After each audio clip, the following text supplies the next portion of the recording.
Welcome to Reddit Echoes, where every story is a true echo from wounded souls, untold secrets and experiences that make us question the nature of humanity.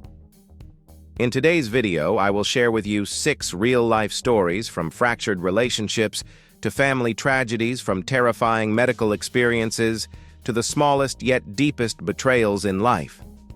You'll find moments that make you want to cry, moments that spark anger, and moments that force you to admit life is never as simple as we think. If you love raw, emotional, and dramatic true stories, don't forget to subscribe and hit the notification bell so you never miss the next videos from Reddit Echoes. Now let's step into the world of the most honest confession stories you might find unbelievable, but are all true. Story 1. I think my husband is cheating again with his stepsister. I know this sounds crazy, disgusting, even unimaginable, but I truly believe my husband is having an affair with his stepsister, and worse. This isn't the first time. We got married when we were both 23. A normal, stable marriage, 2 kids, a dog, even a rotating lawn mowing schedule. I thought I knew the man I married. I really did. Until I discovered the relationship between him and his sister, more precisely his stepmother's daughter, had gone far beyond any boundary I could have imagined. Flashback. When my husband was 12, his mother passed away. The pain, the loss, I understand. 2 years later, his father remarried a woman who had a daughter the same age as him. They all lived under one roof, growing up like siblings. Or at least that's what I believed. I always saw them as close, maybe too close. Long hugs, whispered conversations behind my back, looks I never quite understood. But I kept telling myself, well, they grew up together. They're just like siblings. Until one day I found the messages. I remember the first time we were in Mom and Dad's room, when they were away. I still have the blanket from that day. It wasn't a message sent to me, not some joke. It was a message from my husband, to the woman I had been calling my sister-in-law for years. I was sick in the bathroom for 3 hours afterward. What did I do? I forgave him. I know, it sounds stupid, but at that time I had young kids, and he promised to change. We went to marriage counseling. I heard all the sick confessions. They'd been together since they were 15, always sneaking behind their parents' backs, thinking it was true love, blah, blah, blah. I thought, okay, it's just the past. I'll get through it for the kids. But that past never truly died. Recently, he changed, coming home late, hiding his phone, showering immediately after getting home, even though he usually wouldn't bother washing his hands. No longer running his fingers through my hair, no longer initiating intimacy like before. And worst of all, I smelled her perfume. It wasn't my imagination. I'm a woman. I know another woman's perfume. I know the scent of jealousy. I confronted him. He looked me in the eye, didn't blink, and said, "She is my first love, but you are my forever love, the one I can't live without." Sound familiar? The exact same promise from 5 years ago. But this time I'm no longer naive. I'm no longer the mother of 2 who fears her family falling apart. I'm a woman about to be cheated on for the second time by the same man with the same woman I once called my sister. I hired a private investigator. Within a week, I had pictures of them going to a hotel together, holding hands, like lovers, not siblings. At first, I planned to stay silent, but then I thought I don't have to protect this fake home anymore. I waited until the weekend, called both families, including the sister, and projected the photos in the living room. Everyone was speechless. My in-laws couldn't say a word. My kids looked at their father like a stranger. And I said just one sentence. "Sorry, kids. Mom can't live in a family where your father sleeps with your aunt." The aftermath, I filed for divorce. He moved out with the sister. They live together now and are openly in love. My husband's family is shattered. And I've started to find peace again, even though it hurts. Don't ask if I regret it. I regret believing him the first time. I regret thinking first love is something to forgive. And I wish I'd done a DNA test on the kids sooner. Because to this day, whenever I look at them, I still don't dare be sure if they are my children or my grandchildren. The end. If you're wondering why I share this story online, I can only say, because I need it to be heard, and I want someone else to know. There are things you simply cannot forgive, no matter how much you love them. Story 2. My wife got arrested. Just because our child lied. I never thought that a bruise on my child's face could lead to an endless nightmare. And then my wife got arrested. My child was taken away from her, and I was stuck in a legal mess, not knowing what to do. Where did it all start? I am a single father raising 2 boys. My first marriage ended relatively peacefully, and although divorced, I kept custody of the children. Later, I remarried a wonderful woman, a stepmother whom I believed my kids were very lucky to have. Together, we built a family, a home, where discipline was gentle, never involving physical violence or harsh scolding. I always believed that love and patience would help us overcome any difficulty. The small incident. One day, my 2 sons fought over a toy. Like any other dad, I thought it was just a trivial matter. But the argument ended with the younger accidentally hitting his older brother in the face, leaving a clear black bruise. I wasn't too worried. I sat down with them, talked it through, explained the importance of sharing. Then I had the older child apply an ice pack and took some painkillers. Everything calmed down as usual. The fateful knock on the door. 3 hours later, there was a knock. 2 county police officers and a Child Protective Services CPS worker stood in front of me. I thought maybe they're here for something unrelated to my child. But no. They said they came to arrest my wife on suspicion of child abuse. I was stunned. The fatal question. Later, I learned that my child's teacher had asked my son a terrible question. Does your mom hit you? The child, scared of being punished for fighting with his brother, said yes. Just that one sentence, no evidence, no investigation. The teacher reported it to CPS, and the legal spiral began to drag us along. The legal battle and injustice. I explained everything to the CPS worker, that it was just a small accident during a fight between 2 kids. But they just kept repeating, children don't lie about this kind of thing. I wanted to scream, not all children tell the truth. They lie like machines. After several rounds of questioning, my child finally told the truth, but CPS refused to believe him and suspected I pressured him to lie to cover up the truth.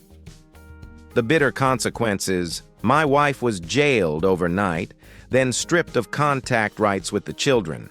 She had to rent a hotel for a few weeks then, because of financial difficulties, had to move far away from home.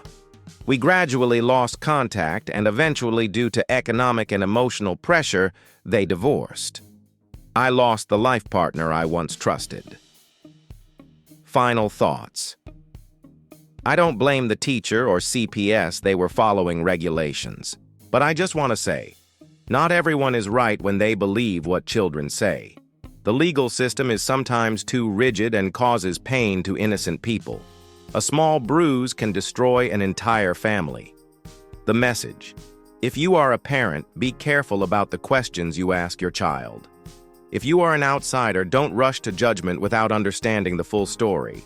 And if you are involved, hold on to your faith even when it feels like the whole world is against you. Story 3. Awake. During 3 days of medically induced coma, a nightmare without escape. Have you ever imagined what it feels like? Your body lies motionless, unable to move or cry out, but your mind is so awake that you can hear every sound around you. I experienced that, a nightmare I will never forget.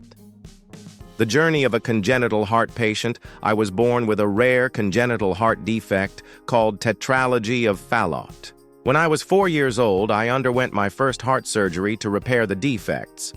The first surgery took longer than expected, and I was placed in a medically induced coma because they couldn't remove the breathing tube immediately. I frequently stopped breathing when waking up. Recently, I had my second surgery. It was more serious and lengthy than the first, and again I was put into a medically induced coma. But this time, I was not completely unconscious. Death yet still alive, I lay in the ICU, sedated to sleep. Supposedly, I shouldn't have felt anything, should have been temporarily dead for a few days. But I still heard. I heard doctors discussing my condition, heard my parents talking, heard the noisy machines. I sensed the fear when nurses wiped my face and neck, suctioned secretions around the breathing tube. I wanted to scream, wanted someone to know I was awake, trapped inside my own body. But I was utterly powerless. The terrifying isolation. For 3 days, I was trapped in that artificial coma. I couldn't move, couldn't open my eyes, couldn't say a single word. I saw doctors check my pupil reflex, instilling eye drops, but my eyes didn't move. No one knew I was awake. I was a prisoner inside my own body. Upon waking, when I regained consciousness, I told doctors and family everything. They were horrified. Hospital management apologized to me directly and launched a full investigation. They didn't understand how I could be awake when all vital signs indicated I was deeply asleep. Haunting thoughts, I didn't feel pain during surgery, not because of anesthesia, but because I truly couldn't feel that part. But I suffered from loneliness, helplessness, and the feeling of being forgotten. Imagine someone cutting into your heart while you're awake, unable to speak a word. You can do nothing but listen, feel, and endure. The unanswered question. I wonder if others have experienced this but dare not speak out. Do patients in medically induced coma really sleep, or are they trapped in a horrific dream? Conclusion: I share this story not to frighten, but to let people know there are medical experiences we have never considered. And if you or your loved ones are about to undergo similar surgery, know that sometimes our mind is even awake more than our body. Story 4. My friend had cancer and molested me, and I said nothing. This is a story that still leaves me feeling unsettled when I look back on it.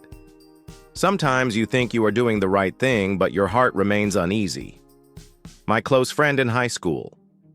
When I was in high school, I had a friend on the football team who had been fighting cancer for many years. I don't remember exactly what type of cancer he had, only that it was very serious and had already taken the life of a family member. Although the illness weakened him greatly, even confining him to a wheelchair, he still tried to participate in team activities, attend games, socialize with everyone, always keeping a positive spirit and making those around him laugh. I was one of the people who often helped him. As a cheerleader, I usually accompanied the players, and I helped him many times when he needed support.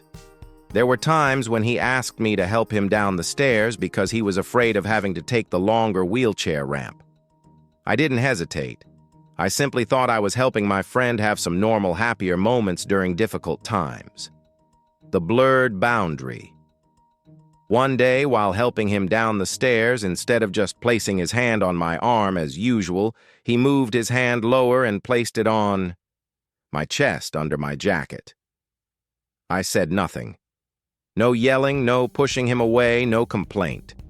I silently helped him to his seat and then turned away as if nothing had happened. The times that followed. It happened several more times, each time he touched me as a way of seeking comfort, or perhaps it was unconscious behavior. I was very conflicted. Should I say something? Was I taking advantage of his vulnerability or being taken advantage of? Did he have deeper intentions, or was it just the loneliness of a seriously ill boy? No regrets, but no peace of mind. I don't regret staying silent, because I knew that for him, perhaps that was the only way to feel some control, some closeness that his illness had taken away.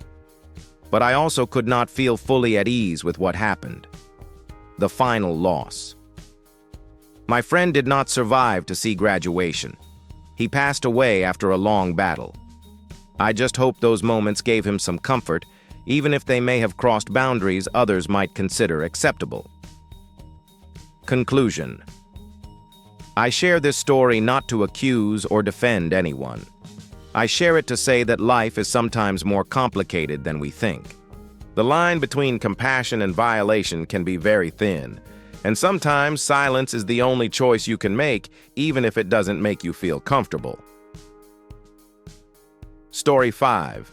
My family ate all the KFC I ordered while I had cramps, and here's my silent revenge. Let me tell you a little story about betrayal, in a very special way. The fateful day I had terrible menstrual cramps so bad that I had to take strong painkillers. The pain was so intense that all I wished for was to eat something delicious to distract myself from it. So I ordered KFC. Not just a single portion, but enough for the whole family. I'm not a selfish person. I know sharing is happiness. I told my sister, make sure to pick up the food for me. I'm about to go to bed. I took a deep sleep. The painkillers made me drowsy, and I slept for almost 3 hours straight, imagining those hot, crispy chicken pieces. When I woke up, I went downstairs excited, only to find out. The silent war. The KFC chicken had vanished. The only thing left was a pile of bare chicken bones along with some half-used sauce packets. My entire portion was completely eaten. My family ate it all, not leaving a single piece for me, the one who was suffering from pain and hunger. The ultimate betrayal I felt, angry, sad, and betrayed all at once. I didn't yell, I didn't scream, I just stared at the pile of bones, smelling the greasy scent and bitterness flooding inside me. The revenge plan begins. My sister saw I was angry and came over to ask. I just said, "Put on your bra and come with me to KFC." It sounds ridiculous, but that was my passive yet very effective revenge. I sat in the car, stomach hurting, while she went to buy exactly the same amount of KFC again. The revenge feast. When she came back, I invited the whole family to sit down and eat. This time I finished my portion. Everyone looked at me, but no one touched the food. The atmosphere was filled with awkwardness and silence. No yelling, no arguing needed. Just a hot meal and silence were enough to make the whole family understand how upset I was. They began to apologize one by one, not with words, but with their eyes and actions. The valuable lesson: I still can't forget that feeling of satisfaction mixed with sadness that day. Who would have thought that a pile of chicken bones could become such a sharp weapon in a family war? My message: if your food gets eaten while you're struggling, don't rush to anger. Plan a passive revenge. It will knock out the opponent in ways you never imagined. And remember, a little silence soaked with pain can sometimes make others feel guiltier than any scolding words. Story 6. My mom kicked me out right when I turned 18. And here's how I built my life. Let me tell you a story about the day my mom kicked me out of the house and my journey to rebuild my life step by step while she still thought I would fail. Kicked out by my mom. Right when I turned 18, my mom told me, "It's time for you to stand on your own and experience life. Don't rely on me anymore." To be blunt, she kicked me out with $400 in my hand and a harsh message. You have to know what hardship is like. I did. Life wasn't easy. I was lost on the streets, homeless, sleeping over at friends' places, doing all kinds of odd jobs to get by. I worked at a fast food restaurant, rented a tiny room, and held on to the belief that I wouldn't let my life end like that. Deciding to go to college. Despite all the hardships, I always did well in school. I decided to apply for college and took out a student loan. My mom did not support me. She once sent me an email at 3 a.m. saying college was useless because I would only meet rich people I couldn't fit in with. I kept silent. I stopped sharing my life with her. I didn't want to hear more sarcasm and words that hurt me. I promised myself I would succeed to show her I was not a failure. Love and success. At college, I met my partner, a simple person, not rich, living a normal life. We fell in love and eventually got married. What my mom never knew was that this person was actually wealthy but never flaunted their wealth. I earned a PhD and built my career. Today I have a PhD and work full-time in public health. I built my life with my own 2 hands and mind. My mom passed away. She died a few years ago, still thinking I was a failure, a brainwashed person chasing useless ideals. She never understood that I fought every day to get what I have today. My message: if you are abandoned or looked down upon, never forget that success is the sweetest revenge. Even if no one believes in you, you can still rise up and take control of your life. Conclusion: I share this story to remind myself and anyone facing hardship, never give up. Even if you are pushed out on the street, you can still walk your own path and shine bright. Thank you for taking the time to listen to today's stories here at Reddit Echoes. Each story is a part of someone's life, filled with pain, hurt, and hopes yet to be spoken. If you have experienced something similar or have stories you want to share, please leave a comment below. Together we create a community where your voice is truly heard. Don't forget to like the video if you found the stories meaningful, and subscribe to keep joining us for more real stories, real emotions, and unanswered questions. Until next time, take care of your health, love yourself, and cherish those around you. Reddit Echoes, where every echo is a story and every story is a piece of life.